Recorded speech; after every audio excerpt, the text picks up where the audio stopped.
Michel Dantin, est-ce que vous pouvez commencer en faisant part de votre témoignage, s'il vous plaît? Bon, Michel Barnier a évoqué tout à l'heure la démarche qui a été initiée à la fin des années 90. Le lac du Bourget est effectivement le plus grand lac naturel de France. C'est un lac qui a été victime d'une eutrophisation des années 50 jusqu'aux années 70. Nous avons engagé une politique concertée qui a réuni autour de la table l'ensemble des acteurs avec une notion qui était celle du patrimoine. Excusez-moi, est-ce que je peux juste vous interrompre parce qu'effectivement, André Chapavière était censé être avec nous, mais c'est Philippe Guérin qui vient de le remplacer, j'ai oublié. Donc voilà, Philippe Guérin, vous m'en voulez pas trop, mais comme vous avez la gentillesse, je ne trouvais pas l'affiche, je me disais qu'il y avait un petit problème, mais effectivement, André Chapavière était censé être avec nous et vous avez gentiment le remplacé. Vous êtes vice-président de Destination Région, qui est la Fédération française des organismes régionaux de tourisme, et en même temps président du CRT Midi-Pyrénées. Vous aurez 2 ou 3 minutes de plus pour... voilà. Excusez-moi, je vous ai interrompu, Michel Dantin. Oui, j'étais en train de dire que c'est l'entrée patrimoine commun qui nous a permis de mettre tout le monde autour de la table. Je pense que lorsqu'on parle d'environnement, il faut éviter de victimiser et de culpabiliser. Avoir fait comprendre dès le départ qu'une société d'autoroute avait autant sa place dans la politique que nous voulions engager que n'importe quelle commune ou que tel ou tel syndicat agricole, c'était mettre tout le monde sur un pied d'égalité et c'était engager les gens à marcher d'un même pas. Et je pense que si aujourd'hui chacun s'accorde à reconnaître la qualité de l'eau retrouvée, grâce notamment à un indicateur qui est celui de la transparence de l'eau, y compris en plein été où elle est utilisée pour la baignade, c'est bien parce que cette démarche a été une démarche commune, une démarche autour de cette notion de patrimoine. Et je pense que si, notamment tout au long des siècles précédents, on a un peu considéré l'eau comme un dépotoir, le XXIe siècle marque ce retour vers l'eau et marque ce retour vers l'eau bien commun. Je pense que c'est à partir de là que beaucoup de territoires peuvent trouver un nouvel élan pour se positionner sur des questions touristiques, mais pas uniquement sur des questions touristiques. Car cela a été dit tout à l'heure par quelqu'un, la qualité de l'eau, c'est aujourd'hui un enjeu considérable sur le plan économique. Un certain nombre d'entreprises ne peuvent plus s'installer ici ou là parce que la qualité de l'eau est devenue insuffisante. Et je pense que vis-à-vis de la concurrence internationale, nous avons là, quoi qu'on en dise, un avantage compétitif. Car si l'eau de mauvaise qualité est un frein aujourd'hui chez nous dans tel ou tel cas, elle sera aussi demain, partout dans le monde, un frein au développement économique. Est-ce que par rapport aux expériences que vous avez eues avec le lac du Bourget, par exemple, Michel Barnier parlait tout à l'heure du débat public. Est-ce que c'est souvent le public qui manifeste son mécontentement ou son désir de changer pour rendre l'eau plus attractive? Quel est l'apport du débat public dans votre expérience? Non, le débat public, il a permis d'élargir le champ. C'est-à-dire qu'on ne traite pas la problématique de l'eau à petite échelle. On le traite au niveau de l'ensemble d'un territoire. Et faire comprendre à ceux qui sont à 40 ou à 50 km du point, qui est un peu le point focal, que leur action engage plus largement, c'est aussi, me semble-t-il, un élément de débat qu'il faut introduire, un élément de débat qui demande de faire preuve de diplomatie, il faut être en mesure d'argumenter, mais je pense que c'est aussi un élément clé de la réussite. Jeanne Franger, comme j'ai dit tout à l'heure, vous êtes vice-présidente et fondatrice du cabinet Galileo Business Consulting. Vous avez accompagné plusieurs entités dans des démarches de territoire à énergie positive. Est-ce qu'on peut rendre l'eau sexy? En gros, c'est ça la question. Est-ce que vous pouvez faire quelque chose de similaire avec l'eau? Et si oui, comment? Je pense qu'il faut rendre l'eau dans des démarches similaires. Moi, j'aimerais partager 3 constats. On parle de l'eau comme levier de croissance. Moi, j'y crois beaucoup. Mais pour avoir un levier de croissance, il faut pouvoir actionner ce levier. Et je pense que j'aimerais partager donc avec vous ces 3 constats. Le premier constat que je fais, c'est qu'on parle beaucoup de territoire et qu'il y a un peu une ambiguïté sur ce terme de territoire, ou en tout cas une articulation entre différentes échelles de territoire. Il y a d'abord les territoires de l'eau. Les territoires de l'eau, force est de constater que ce ne sont pas forcément aujourd'hui les territoires où se décide la croissance économique, le levier politique de décision des politiques économiques. Ces territoires de l'eau sont très légitimes. Ils ont fait la force de la politique de l'eau. Ils font toujours la force de la politique de l'eau. On en parlait tout à l'heure. Définir et décider à une échelle de bassin, c'est ce qui donne de la cohérence et de l'efficacité à la politique de l'eau. Mais le territoire économique, aujourd'hui, ce n'est pas le territoire de l'eau, c'est le territoire de l'agglomération, de la métropole, des communautés, des groupements de communautés ou des groupements de pays quand on parle de territoire de projet. Et c'est là que se font les décisions. C'est un espace économique, social, physique qui a une réalité politique, identitaire. Et donc, il y a des territoires de l'eau, il y a des territoires économiques, ce ne sont pas les mêmes. Et force est de constater aussi, c'est le 3e constat que je ferai, qu'il y a un fluide qui a créé une identité, qui a donné une identité à ces territoires économiques et qui leur a même donné une identité, je dirais, positive, puisqu'on parle de territoires à énergie positive. Ce fluide, c'est l'énergie. On en parle pour sédentariser des emplois. On a vu des territoires se structurer, s'associer pour sortir leur plan climat, énergie, territoire. Donc il y a vraiment une identité, une attractivité économique qui a été construite autour de ce flux d'énergie à l'échelle de ces territoires économiques.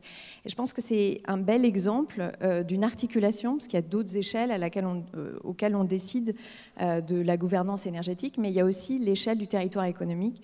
Et je trouve que trop peu, à part évidemment sur le volet touristique, qui est très important, on décide ou on travaille à la planification des enjeux de l'eau à l'échelle de ce territoire économiques que peuvent être les agglomérations et les communautés. Alors, évidemment, on y décide beaucoup de choses. On y décide des choses autour des réseaux, on y décide des choses autour du service public de l'eau. Mais si on regarde ce qui a été fait sur l'énergie sur les 10 dernières années, on a complètement changé d'échelle sur les 10 dernières années, puisqu'on est en train de planifier l'identité d'un territoire, travailler à sédentariser des emplois autour de la production d'énergie renouvelable, travailler sur l'efficacité énergétique et donc la réhabilitation de bâtiments. Donc ça va très loin dans la planification, dans les emplois qui sont en jeu et surtout dans la transversalité. Et donc on travaille sur des plans climat, énergie, territoire.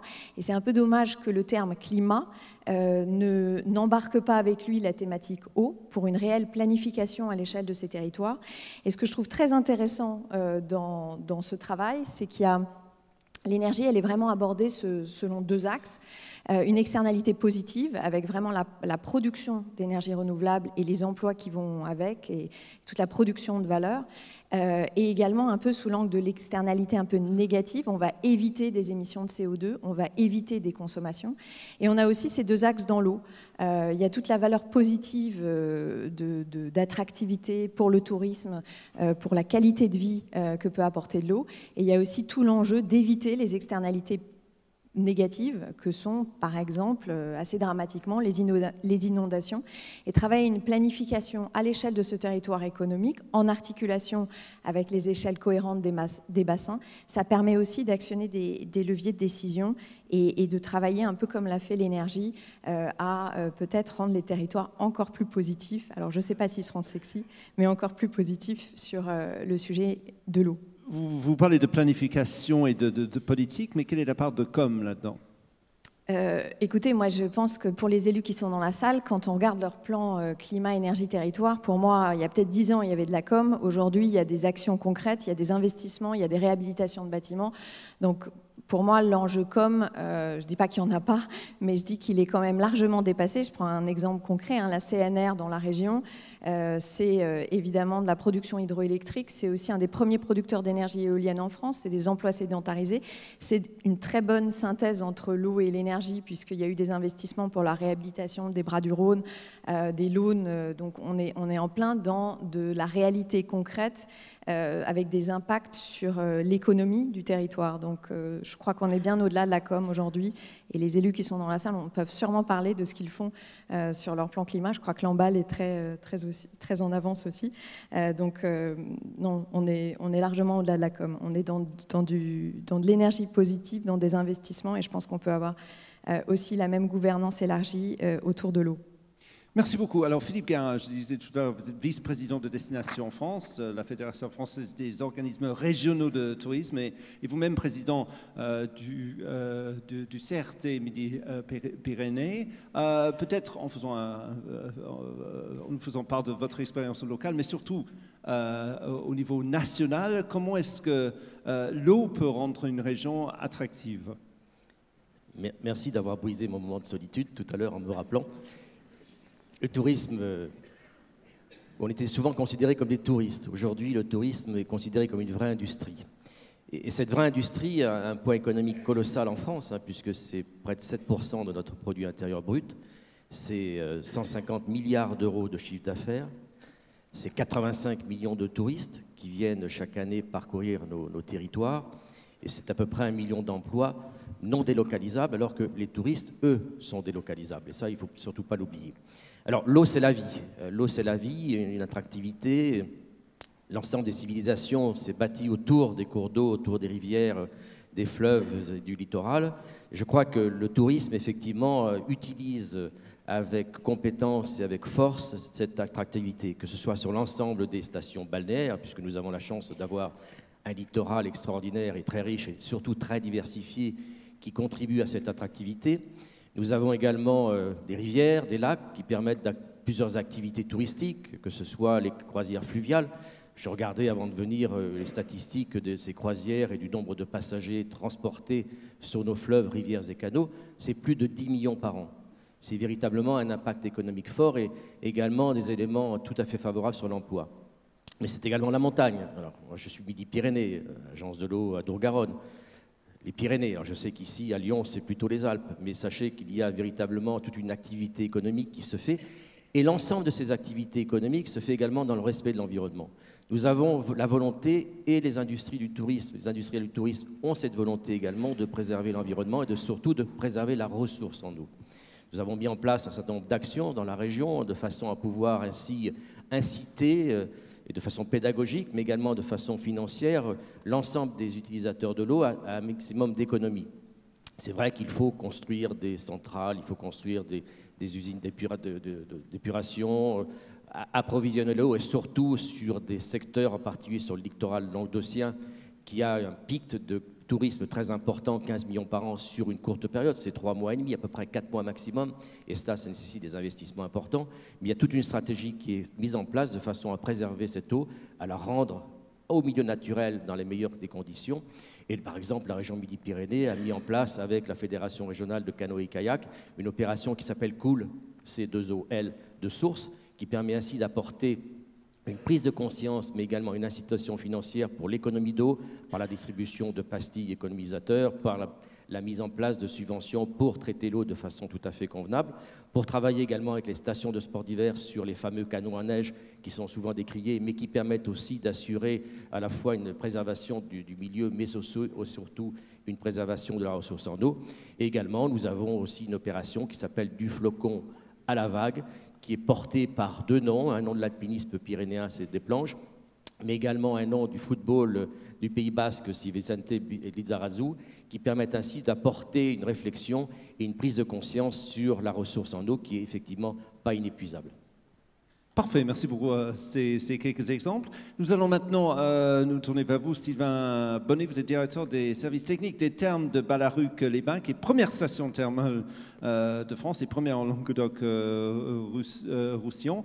Un petit mot donc de votre expérience dans votre ville et comment ça pourrait donc influer sur notre débat national aussi.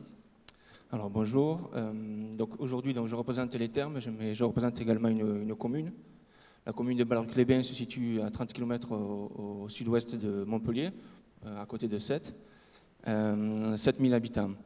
Ce qui était intéressant, c'était la relation entre les thermes et le tourisme.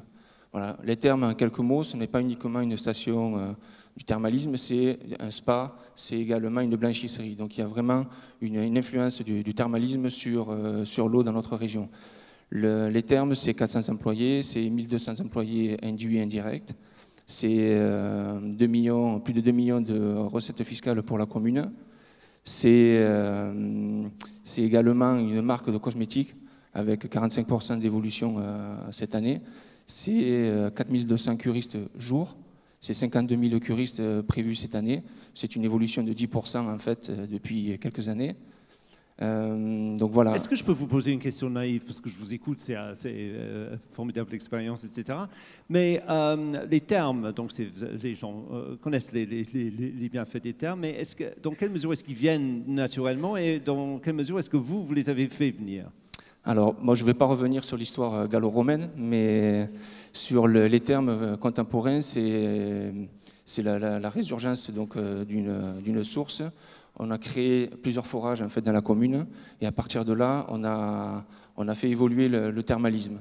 Le thermalisme à proprement dit comme cœur de métier, puis ensuite en collaboration avec le tourisme local. Donc plusieurs forages, on est à 75 mètres cubes heure, avec une température entre 38 et 45 degrés, avec des qualités en oligo-éléments, bicarbonate, chloruré, sodique, et qui permet de faire de la rhumatologie, phlébologie. C'est une stratégie, c'est un dynamisme de la commune en fait. Ce n'est pas uniquement que des enjeux économiques, c'est également le pouvoir local qui voulait sédentariser les emplois et en même temps protéger son patrimoine. Du coup, on a construit en 69 les premiers termes, en 87 deuxième terme, et pour pérenniser l'activité locale, il a été construit en 2014 les nouveaux termes de Balaruc, avec l'aide de la région, département, l'agence de l'eau, pour justement pérenniser l'emploi, pérenniser également la ressource, c'est-à-dire améliorer les conditions techniques de forage et d'utilisation de l'eau. Actuellement, on utilise moins d'eau et moins d'énergie et électricité, par exemple, que dans les précédents termes. Donc on a moins de fuites, par exemple. On a des bassins de neutralisation pour contrôler également les rejets et l'influence sur l'environnement extérieur, puisque les termes se situent sur une presqu'île avec son voisin local, c'est les huîtres de Bouzigues. Donc on doit faire attention sur toute la partie conchiculture. Les termes de Balaruc, et Balaruc a investi énormément sur les termes, mais également sur tout le contrôle des forages pour permettre au bassin de Thau, qui est constitué de 7, entre autres, de pérenniser la région et tout le bassin de Thau. Donc on a des contrôles sur les forages qui nous permettent de vérifier l'influence de notre activité, mais également l'influence de la climatologie sur les ressources, qui peuvent être des ressources très profondes, mais également des conditions pluviométriques en amont de la source. Merci pour cet exemple. J'ai une question à vous poser à tous. Qu'est-ce qui se passe en cas de conflit d'usage? Michel Dantin, vous avez sans doute été confronté à ça plusieurs fois, ou les autres, les conflits d'usage, et donc qui gère ça? Quelle forme de gouvernance pour ça? Tout à l'heure, on a évoqué la question du changement climatique. Je crois que, pour ce qui concerne mon territoire, la question du conflit d'usage vient des conséquences du changement climatique, avec notamment des phénomènes de précipitations qui sont davantage concentrés et qui nous obligeront désormais à gérer l'eau d'une manière différente. Il y a un débat difficile. Il y a un débat difficile sur les choix de priorité, et notamment faire comprendre à tout le monde que la sécurité publique, la santé publique passe avant toute autre chose. Ça veut aussi dire qu'il faut que l'on fasse évoluer un certain nombre de choix qui ont été faits sur le territoire au fil du temps, y compris d'ailleurs sur le plan agricole, parce que je ne pense pas que la seule réalisation de nouveaux réservoirs à eau nous permettra de régler tous les problèmes. Je fais partie de ceux qui pensent que nous avons besoin de faire évoluer nos techniques, peut-être même certains choix d'espèces ou de variétés, et nous avons besoin de la science, nous avons besoin que les instituts de recherche incluent complètement cette question du stress hydrique, de la problématique de l'eau dans leur programme, si nous voulons résoudre ces problèmes de manière intelligente. Sinon, nous irons effectivement à de simples confrontations avec un arbitrage qui sera rendu au final d'une majorité contre une minorité ou en prenant en compte d'autres intérêts supérieurs, mais avec de grandes difficultés à les faire admettre. Sur les conflits d'intérêts? Oui, je pense que là encore, je vais m'inspirer de l'exemple énergétique. Le stress hydrique appelle la question de l'efficacité hydrique, à même titre qu'on parle d'efficacité énergétique. Et je pense que, et c'est vrai, c'est juste parce que l'énergie a été beaucoup à la mode sur les dernières années, mais il y a beaucoup de choses qui ont évolué sur l'articulation entre les usages et la ressource énergétique, et notamment à une échelle locale. C'est parce que ça a été réfléchi à une échelle locale, en plus de la vision un peu du bassin hydrique, qu'il y a eu des actions très concrètes qui ont été menées. Et je trouve que c'est très inspirant pour réfléchir les usages en fonction de la ressource locale, de le repenser à cette échelle-là, en plus de l'échelle de bassin. Je pense que c'est une articulation qu'il faut absolument mettre en place. Et quand on parle des usages de l'eau, c'est vrai qu'il est intéressant aussi de pouvoir parler des différentes formes d'eau. Donc l'exemple de l'usine avec différentes sources, enfin différentes qualités d'eau, et à ce titre pour moi très instructif. Et je pense que ça devrait être réfléchi aussi au niveau local en fonction des différentes sources d'eau, à même titre qu'on a différentes sources d'énergie en fonction desquelles on repense les usages.